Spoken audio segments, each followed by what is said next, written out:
Welcome to Casuals of Runeterra, another special episode. We're talking about Arcane Season 2, Episode 5. I'm your host, Ryan, here with the other host, Edge. And we have been on a roller coaster, and luckily there's nothing to pull our heartstrings today. Wait.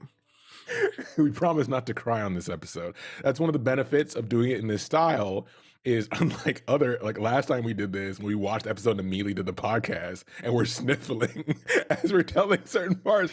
We're settled now. We've grieved. But we still have housekeeping up top. And on that note, I don't promise not to cry. I just promise that Ryan will fix it in post. Housekeeping up top. You can listen to us everywhere. Visit us at podcastcore.com for all of our info. Remember, that's podcastcor. And then email us at the same name at gmail.com. Follow us on all platforms and like and comment wherever you listen the most. We appreciate it. It helps us get discovered by newer listeners because we don't really have advertisement or any. This is grassroots, baby. But word of mouth has gotten us this far. So tell a friend to learn the value of family by listening to the Casuals of Runeterra podcast. Oh God, the value of family. I know, I'm gonna make him cry. Edit. Okay, let's hop straight into it. Story best told in 3 parts. Let's start with part 1. And this episode starts with something we've seen before, which is the Vi emotional roller coaster trailer we got leading up to Arcane Season 2. And this is a scene where Vi is going on a bender pretty much in the underground that is Zon after her confrontation with her ex at this point. And this scene ends with Vi waking up and seeing Jinx standing over her. You know, Jinx doesn't take anything seriously. He's like, hey, sis. And she gets up, immediately grabs her, starts choking her, but stops once Jinx mentions Vander is alive, which has to be so disorienting altogether because you were drunk, you just got in a fist fight, you got knocked out, you woke up, your sister's there. And then she tells you your dad's alive. I understand Vi's situation. Yeah. Your dad, who you watched die. Yeah. Like, let's not forget that they both witnessed Vander's death in season 1. So there's a lot going on. And this is also like not just like, you know, your sibling is in your room, which if you grew up with siblings, this happens. But we're talking about like after she became like full on terrorist and now is a terrorist tweaker. Yeah. And they do a great job of just like really kind of like using little things to constantly reinforce like who Jinx is as a character, because like what she's doing when Vi wakes up is that she's taking the mascara that Vi has been using and she's writing Jinx on her own cheek like Vi's tattoo. Yeah, it's interesting, right? Because both of them are ostensibly in their 20s, right? But because of Jinx's situation, she's stunted in a way mentally, right? Because she wasn't able to grow. I mean, both of them are stunted in different ways because Vi grew up in jail. So, you know, that's a whole different discussion. But the dynamic here still stays true. The characters, the writers have nailed that. So we hop over to another scene where we get Caitlyn now surveying what happened in the prison during the aftermath of the Warwick attacks, and she finds Singe still sitting in his jail, that his cell's covered with blood like the outside from the confrontation. And then this leads to Ambessa and Kate interrogating him. He's the only one at the scene, doing their best bad cop, worst cop impression. And Kate is demanding that he lets her know his grand plan and also tell me how Jinx is involved. Singed ain't no snitch, so he doesn't say anything, right? He's still from Zon. But it's funny because we all know Jinx was not involved. It's just that Kate is grasping at straws to find another reason to go back down there and fuck up some civilians. So, like, Caitlyn is just fully in her Führer mode, and she can't get past that. But this is like, the scene does a good job of like really kind of roping you into like how Caitlyn is viewing this scene. Yeah. And before she's really like interrogating Singed, we do get like that glimpse, kind of like we did in season 1 when she is on the airship that Jinx attacks. And it's like that reminder of like Caitlin is a good cop. Like she's a good detective. Uh-oh. So Wrong show. she's able to see as far as well, yeah, a Yeah. cab. But she's able to She's in the see as far as like process of being an corrupted. idea of Yeah. like what happened. Like she's Yeah. able to put together the context clues to get an idea of what happened. Yeah. But all of that has all of that is now off to the side, and she can't have any good judgment because it's all the power has gone straight to her head. So it's like instead of trying to solve what happened, she's instead like, give me a reason to go beat up some civilians, please. That's a But great point. Singed Yeah. is a real one because he's just like, oh, your youth gives you away, and I have patience and time. Oh yeah. So good luck. Singed is unflinchable. You can't really get under his skin because it's not there. But there, but he's very cool, calm, and collected. And he's seen everything. He's been through it all. He's been through all the hell that life can hand you, which is why he's such a well written character. They did it. We keep saying it as someone who's not the main focus of the show. He's a great side character. Yeah, he Yeah. wonderful side character, and even people that I've talked to who don't keep up with the lore as heavily as we do are like, I'm always invested in that 30 seconds of Singed we Mhm. get, and it's like, good, Good. good. Good. So we wrap up this part one where we finally get to see confirmation of life. We see Mel, and she's confused because she's now trapped in some random pit with random scrawling all over it and different pictographs all around it. And there's another person stuck in here with her, and they are revealed to be her lost brother, Kino.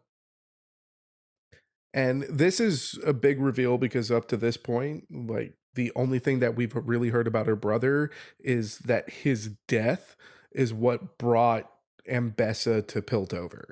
Um, well, that gave her the surface reason to give Mel. We know that Ambessa's there to get weapons, but it was Kino's death was a big enough reason to be like, "Hey, what's up, daughter?"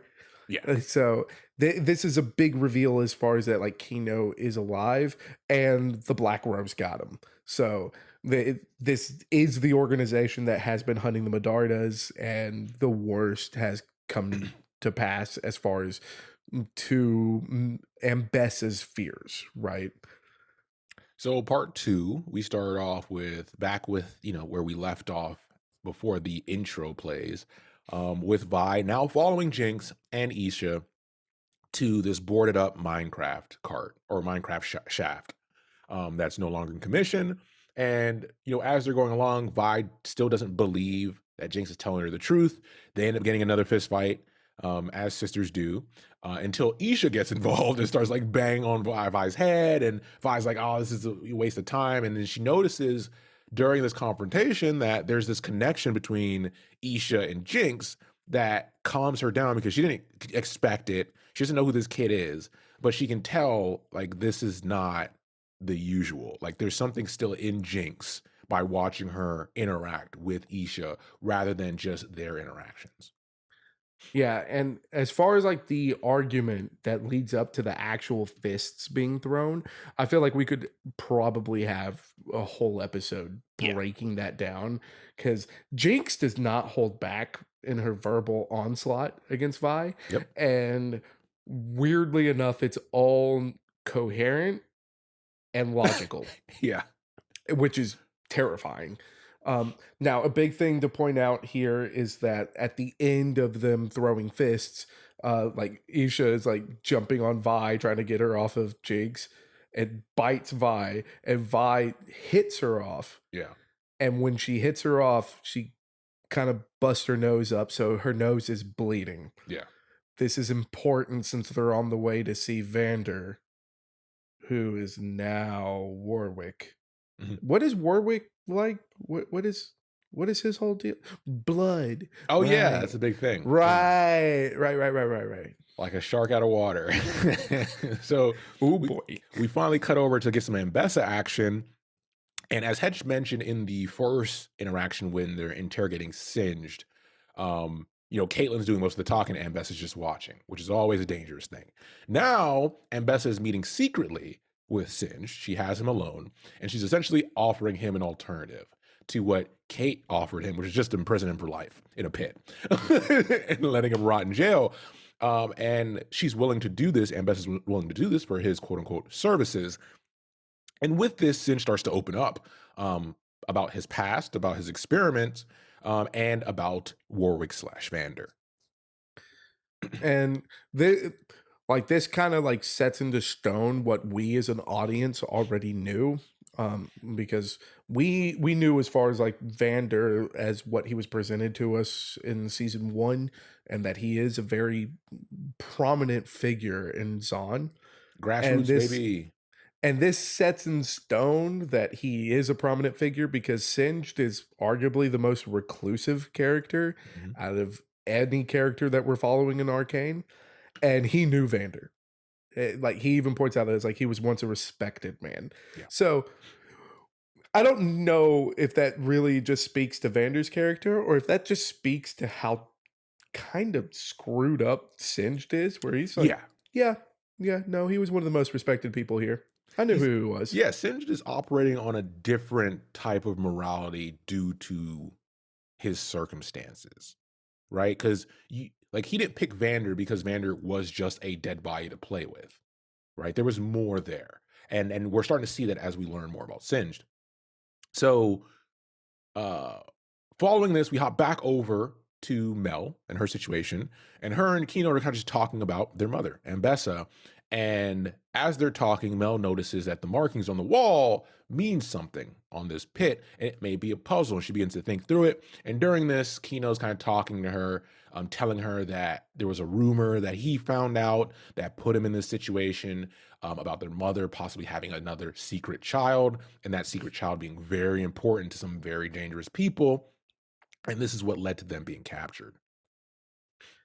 And dare I say that the Black Rose, who, as far as if you have been listening to her show or keeping up with the lore, you know that like the most prominent figure of the Black Rose is LeBlanc. Mhm.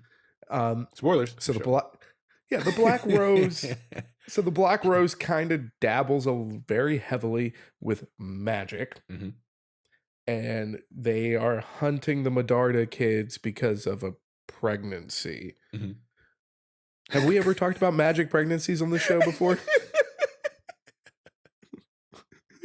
Absolutely. Probably too much. Probably too much. I mean, like if there's a court case tomorrow, we would be interrogated. Hey, you know, it's like if we had a nickel for every time, we'd have 2 nickels. Yeah. It's not a lot, but it's weird that it's happened twice. At this point, we would have a whole Bitcoin. Watch out, Hawk Tua. And that secret child was Annie. But no. So we hop back over to Ambessa with Singe, and they're accompanying him back to his lab. And Kate is now there. She's looped in on this whole plan, right? And Bessa really doesn't mince words with this type of stuff. And he explains more about his plan, which essentially is to cure death, which I would be remiss to not laugh if I was in that room when he would say that, right? It's such a line. He's like, yeah, I plan to cure the thing that plagues us all, death. It's like, bitch, are you for real? But yeah, after he tells them that, they also see what he reveals as he's doing kind of like he's mixing this cocktail to administer to some pod, some birthing pod type thing. And they look inside and they see this girl floating in this fluid, and she's in a coma. Yeah, so now we know as far as like Singe's whole motive is actually trying to save this girl. Mhm. We don't get any like major details about the girl, but it's very easy to assume this is his daughter.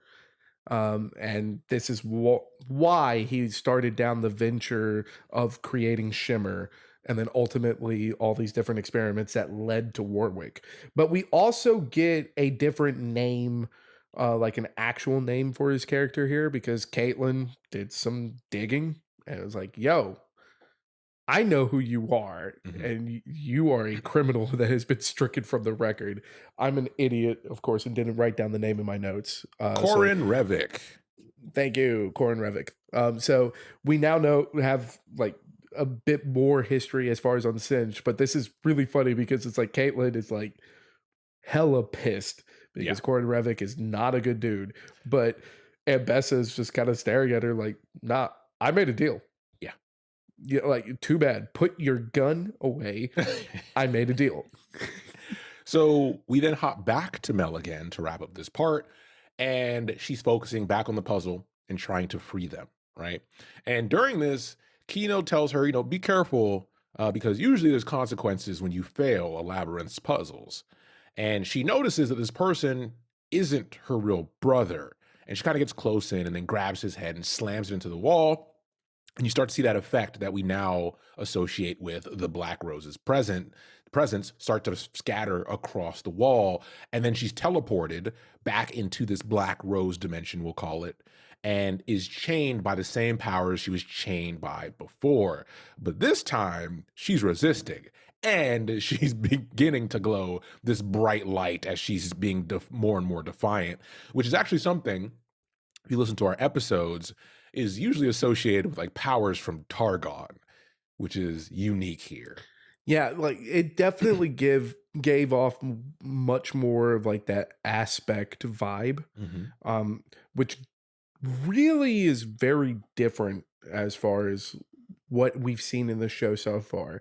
Because so far we've only really gotten any hints at, either Piltover, Zahn, and Noxus, with a little bit of sprinkle of like Banville City, with Mhm. like, kind of nods of the hat to like characters like Timo. But we haven't touched Targon at all, except in like season one when we were theorizing where Jace was Mhm. when he first encountered magic. So this is it. It would be really interesting to see if like Mel has something to do with the aspects.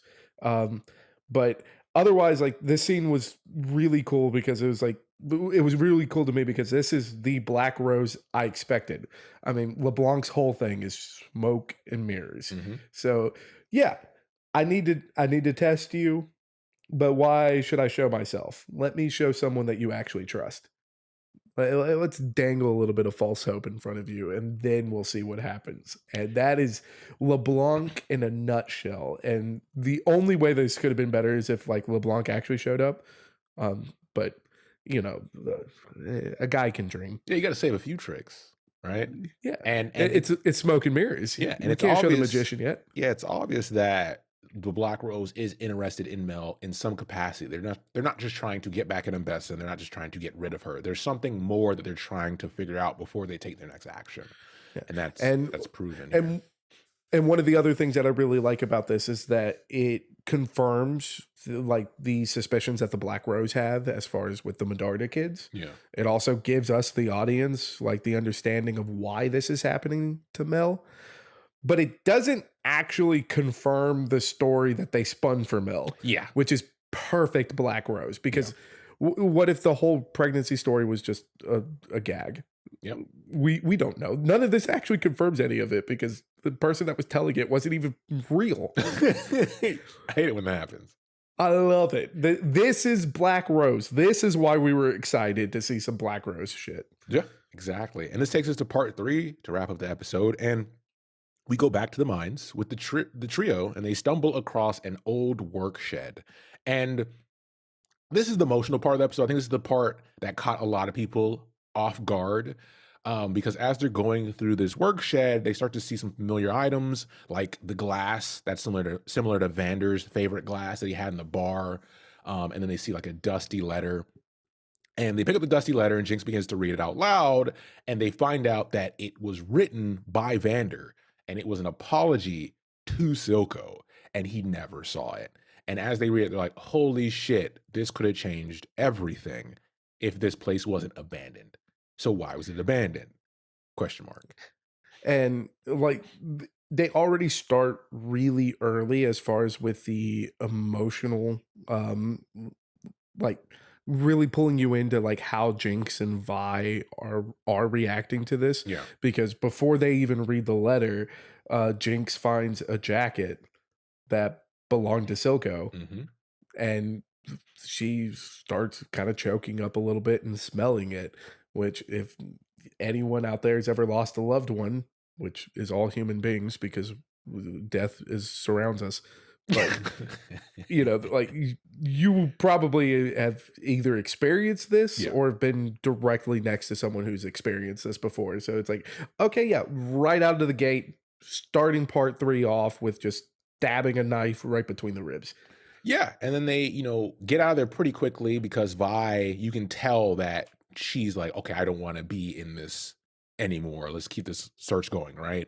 And they continue their search and they find Warwick, but he is currently in enraged mode, and he immediately starts attacking them, and Vi instinctively fights back, right? She hasn't encountered this Warwick creature yet, on the scale, and she's thinking about actually protecting the other two.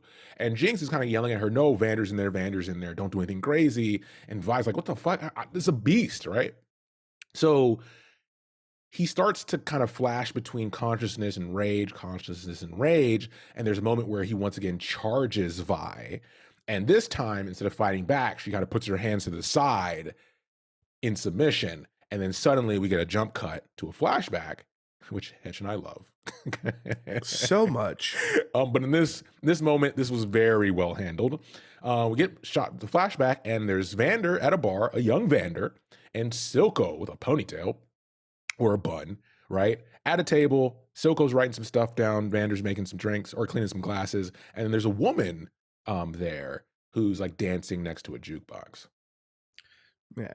And they do like the animators do a wonderful job in the scene of constantly switching back and forth between like Warwick's vision Yeah. leading up to this because again, he tracked them down because Isha has a nosebleed. Yeah. So we are getting like the Warwick vision of like blood, prey, The kill, animalistic, kill, yeah. kill. And that really does a good job of kind of roping the audience into Vi's desire to defend the other two. Yeah. Because, like, at the end of the day, Vi is a protector. And, like, not only is she a protector, she doesn't trust Jinx. Like, Jinx is the one that's telling her that Yeah. that's Vander, be cool. It's like, well, you're insane. Yeah. You bombed the council. Clinical definition, actually. Yeah. And I'm supposed to believe you that this thing Yeah. is friend? Hell no. So they do a good job of really kind of roping the audience into that before we get to this flashback. Yeah, and in this flashback, the three are drinking just to celebrate the bar because this is kind of close to its opening. And Vander sees it as a pillar or going to be a major pillar in the community, and his two friends are backing him up. And then the woman tells them both as they're about to, cheers that she's pregnant. And, Vander immediately promises that, they will help her raise this kid as a team and tells her that, I've always thought a good name for a girl is Violet. So now we know that this is Violet's mother. And then we cut back to the mines where Warwick has calmed down and Vander is now taking over the consciousness. And they are having a big old group hug with Vi, Isha, and Jinx. Yeah. I love how you sugarcoat that bit of just Yeah. like a group hug and everyone's happy. No, because it starts off with Jinx in pitch darkness Yeah. panicking because Yeah. she thinks that Vi got ganked by Warwick. Yeah. And then like actually sees Classic. that they're hugging and then Vi is like, come on in. Yeah. It's your dad too. Yeah. And again, kudos to the animators here because they do a fantastic job of Jinx's facial expressions Yeah. in that moment. Yeah. Like she goes from the psychotic terrorist into just a hurt little girl and back and forth constantly in that like 5 second span. And it's just like, oh God, don't humanize her. Yeah. I can't take Dude, it. I props to can't take it. And I want to say props because he brought it up. Props to the mocap work because it's been heavily emphasized by the Riot team that Fortitia's animators and a lot of their art side don't just do the art. They also do some of the animations. Like they go through the motions and they videotape themselves doing the scenes themselves, not being actors, but kind of nailing down the rough parts of it and then filling it in later with like facial actors and stuff like that. So yeah, it's a big strength of this show, especially with the art style, in expressing those moments. And this is one of those moments where it shines, like Hedge mentioned. 100%. So we wrap this episode up where we jump cut to the Hextech core. Remember that thing? That's there. And we have Sallow walking in. He's slowly pulling out like 1 or 2 cores to do who knows what with. And suddenly, a grizzled, beaten up Jace appears in a manic state out of nowhere. He essentially teleports back into the room. This is not the way he left, if you remember, a couple episodes ago. And he notices that he can communicate with Sallow, but also with Victor through Sallow. And the conversation kind of bounces back and forth as Sallow's making his way out of the room. And then Sallow mentions, listen, I need to return to Victor now with these thingies I have. That's not what he says. But then Jace is like, well, I can't let you leave. I'm sorry. And then Sallow's like, well, I'm sorry you feel that way. And he starts walking away and Jace fucking kills him. and I think that shocked all of Twitter at the same time.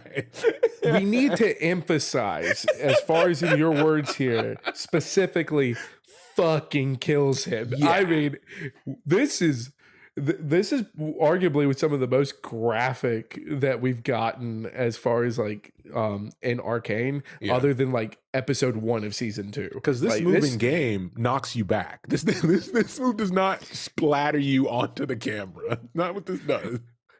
Wait, is that officially canon now? So like champions, it pushes champions back, but if you're a minion, it just squishes GG. Just flattened. Confirmed Sallow minion.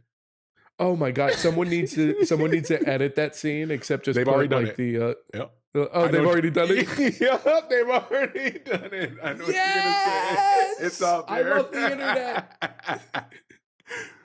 Oh man, but yeah, and that's where our episode wraps up. It's a great way to end this episode, especially because we haven't seen Jace in a while. So to bring him back and then have this shocking moment happen so quickly to then end the episode, because we no longer get the little bits of, Singed at the end. We know what Singed is up to. He's now a part of the story.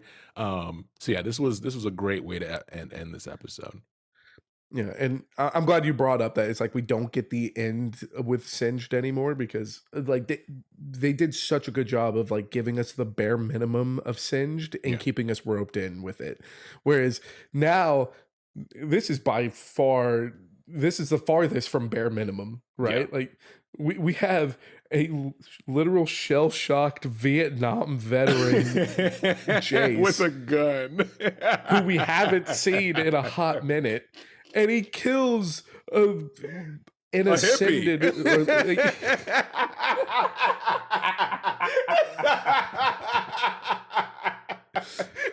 But I mean, at the end of the day, Sallow's still on the council. Yeah. Like, sure, the council doesn't mean anything right now because they're under martial law, but he's still a prominent figure in Piltover. Yeah. And this is. We didn't really harp on the fact that like the last time we talked about Sallow was how Lest is guiding him into the fissures to meet Victor. And this is the first time we see him after that. Because this is the first time that we see him. Jace is surprised to see him walking. It's like, how the hell did you do that? And Sallow doesn't even answer the question. Victor answers the question. Yeah, which is even crazier, dude. Like, I couldn't... we talk about the beginning when I mentioned how I understand why Vi attacked Jinx immediately, because just the level of confusion in that moment. This is another moment where I can understand why Jace fucking killed someone, because this has to just be shell shock, right? Yeah, and one of the lines that Victor does say to Jace here that kind of also spells out why he killed him was that it's like, hey, something's changed with you, Jace. Yeah. Oh, I see. You too have touched the arcane. Yeah. So, like, Victor in some way is aware of what happened to Jace. Like, not necessarily like every detail, but he is aware that it's like, oh, you got sucked into the hex core too. Yeah. Like, that's basically what this is, right? And we have 2 very different reactions. Yeah. To people who have touched the arcane, whereas Victor is now Zon Jesus, and Jace is out to kill all of Zon Jesus's disciples. Yeah, he just came back from the movie The Road. No, he came back from a zombie movie. He came back from a zombie movie. He saw Salo's legs and was like, "That's a zombie bite." But with that, we'll leave it there. We don't really have a discussion part of this episode. We'll give you a short one because we're over halfway done, right? Aren't you happy? I know it's been torture, 1 week at a time. But as always, we appreciate you guys coming for the ride. So with that, thanks for listening. We'll be back soon with the next Arcane Season 2 episode. Yeah, take care, everybody.